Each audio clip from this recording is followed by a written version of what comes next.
వేద ప్రోక్తమైనది విభూది. ఈ విభూది ధారణ అనేది శైవంలో పాటించే ప్రక్రియ. విభూది రుద్రమూర్తి మహాప్రసాదం. విభూదికి ఎన్నో వైశిష్ట్యాలున్నాయి. క్షుణ్ణంగా పరిశీలించి మనం అవగతం చేసుకుందాం. విభూది వేద ప్రోక్తమైందంటారు. విభూది ధారణ శైవంలో ప్రధాన లక్షణం.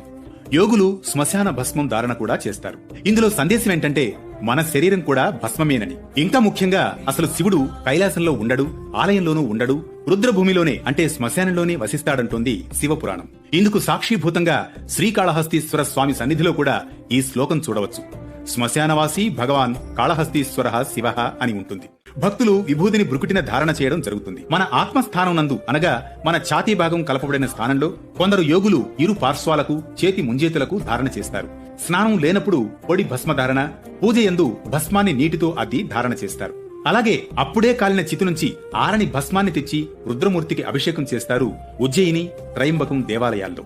దాన్ని మహాభస్మం అంటారు. అది భక్తులందరూ తెచ్చి వారి ఇంటిలో పెట్టుకుని ధారణ చేయవచ్చు.